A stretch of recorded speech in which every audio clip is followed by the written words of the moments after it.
السلام علیکم ورحمۃ اللہ، میں ہوں ڈاکٹر فہیم۔ آج ہم بات کرنے والے ہیں ایک بہت ہی خطرناک بیماری پر جس کو ام الخبائث بھی کہا جاتا ہے۔ عام زبان میں اس کو قبض کہا جاتا ہے، کانسٹیپیشن بھی اس کو کہا جاتا ہے۔ عام طور پہ انسان کو 24 گھنٹے میں کم از کم ایک دفعہ پخانہ آنا ضروری ہے۔ اگر ایک دفعہ پخانہ آنے سے انسان توانا محسوس کرتا ہے، خود کو چست محسوس کرتا ہے، تو یہ ٹھیک علامت ہے۔ اگر وہ پخانہ غیر تسلی بخش ہے، پخانہ کرنے کے بعد بھی وہ مریض خود کو چست اور توانا محسوس نہیں کرتا، تو وہ بھی قبض کے زمرے میں ہی آئے گا۔ اب اگر ایک شخص کو روزانہ پخانہ نہیں آتا تو وہ بھی قبض کے زمرے میں ہی آئے گا۔ اس کی مختلف وجوہات ہو سکتی ہیں، اس کے بارے میں ہم اب بات کر لیتے ہیں۔ اس کی جو عام طور پہ وجوہات سامنے آتی ہیں وہ مرغن غذاؤں کا زیادہ استعمال ہے، میدا سے بنی ہوئی چیزیں جس کو ہم بیکری کی چیزیں کہہ سکتے ہیں یا فاسٹ فوڈ کہہ سکتے ہیں، ان چیزوں کے استعمال سے قبض ہو سکتی ہے۔ غیر فطرتی زندگی گزارنے سے قبض ہو سکتی ہے۔ قبض ورزش نہ کرنے کی وجہ سے بھی ہو سکتی ہے۔ ورزش کو اپنی زندگی کا معمول بنائیں۔ آنتوں میں خشکی کے باعث بھی قبض ہو سکتی ہے۔ سبزیاں اور پھل اگر نہ کھائیں تو پھر بھی قبض ہو جاتی ہے، کیونکہ سبزیوں اور پھلوں کے ساتھ جسم میں پانی کی مقدار جو ہے وہ لکوڈ پورا رہتا ہے۔ اگر ہم پانی کی مقدار کم کر دیں جسم میں یا ڈی ہائیڈریشن ہو جائے تو بھی قبض کا شکایت ہو جاتا ہے۔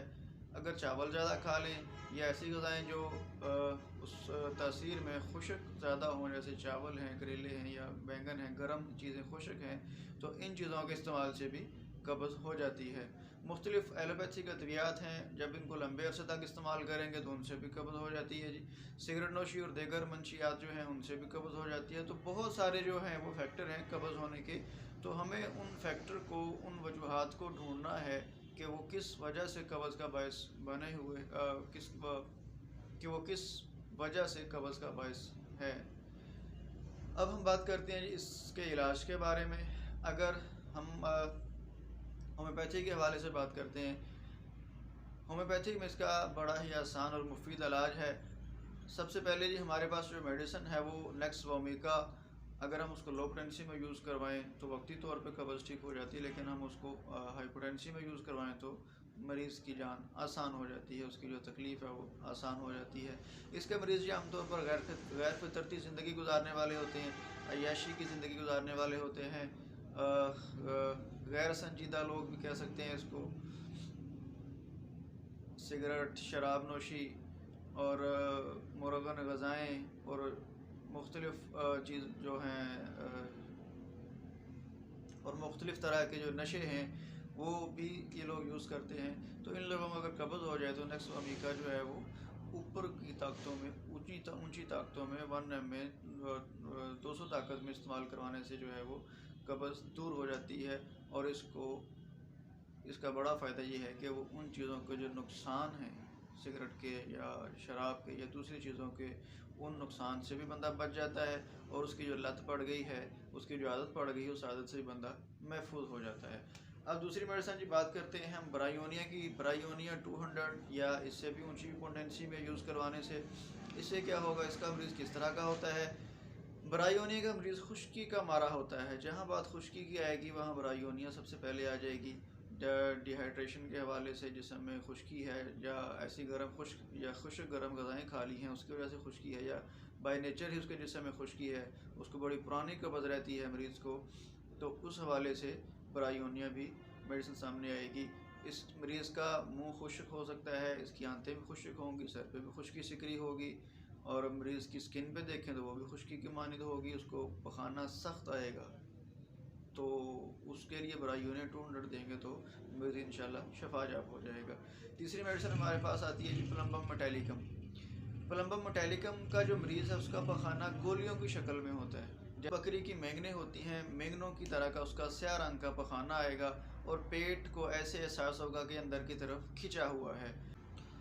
اگلی میڈیسن جی ہمارے پاس ایلومینا آ جاتی ہے۔ ایلومینا 30 اور 200 اور 1 مریض کی مختلف اس کی کنڈیشن کے اعتبار سے یوز کروائی جا سکتی ہے۔ اب ایلومینا کا مریض اس طرح کا ہوتا ہے کہ اس کے پخانہ بھی نرم ہوگا، لیکن اس کو ایک تو حاجت ہی نہیں ہوتی، اگر حاجت ہو جائے تو اس کو بڑی زور لگانا پڑتا ہے، بڑی تکلیف والا کام ہے اس کے لیے، اس کو زور لگا کے نرم خانہ خارج کرنا پڑتا ہے۔ تو مطلب یہ ہے کہ اس کی جو انتڑیاں وہ کمزور ہو چکی ہیں، اس کو مریض کو بڑا زور لگا کے نرم خانہ بھی باہر نکالنا پڑتا ہے۔ حاملہ خواتین کی دوا جی، اگر ان کو حاملہ خواتین کو قبض کا مسئلہ ہو جاتا ہے تو ان کے لیے سیپیا میڈیسن بڑی کارآمد ہے، ان کی اس تکلیف کو رفع کر دیتی ہے۔ آخر میں ہمارے پاس پلاٹینا ہے۔ پلاٹینا میڈیسن اس مریض کو دی جائے گی جو سفر کرنے کے عادی ہوں، جو مختلف جگہ پہ ایک شہر سے دوسرے شہر، اور دوسرے شہر کا ان کو پانی سوٹ نہیں کرتا، ان کی آب و ہوا سوٹ نہیں کرتی، اور ان کو ہر دوسرے شہر جا کر قبض کا سامنا کرنا پڑتا ہے۔ یہ بیماری عموماً بہت کم لوگوں کو ہے، لیکن جن لوگوں کو ہے وہ اس تکلیف سے بڑے پریشان ہیں۔ تو اگر وہ اس طرح اس میڈیسن کو یوز کریں گے تو شہر بہ شہر جانے سے ان کو یہ تکلیف نہیں ہوگی۔ اب ہم بات کرتے ہیں اس کو تھوڑا سا اگر دیسی ٹوٹکا اگر کیا جائے اس کا، تو بڑا ہی آسان ہے۔ عام طور پہ جو قبض ہمارے ہاں بر صغیر میں پائی جاتی ہے، خشکی کی وجہ سے ہوتی ہے، یہ غیر فطرتی زندگی گزارنے کی وجہ سے ہوتی ہے۔ تو اگر خشکی کی وجہ سے قبض ہے، مریض کا جسم خشک ہے، اس کو منہ خشک ہے، ذائقہ خشک ہے، کڑوا ذائقہ ہے، اور اس کو بہت سخت طرح کے جو سدے نکلتے ہیں، تو عموماً 1 گلاس دودھ میں 2 چمچ دیسی گھی کے یا زیتون کا تیل اس کو روزانہ پی لیا کرے رات کو، تو انشاءاللہ چند دنوں میں اس کی جو انتڑیوں کی خشکی ہے وہ دور ہو جائے گی، اور ساری زندگی کے لیے اس کی جو ہے وہ مسئلہ حل ہو جائے گا۔ اس کو اپنے روٹین میں رکھیں۔ اب ہم بات کرتے ہیں اس کی ہدایات کے بارے میں، اس قبض سے کیسے جان چھڑائی جا سکتی ہے۔ اس کے لیے جی ہلکا پھلکا کھانا کھائیں، زود ہضم کھانا کھائیں، اور صبح کی جو واک ہے، صبح تازہ ہوا میں واک کرنا، اس کو اپنی زندگی کا حصہ بنا لیں۔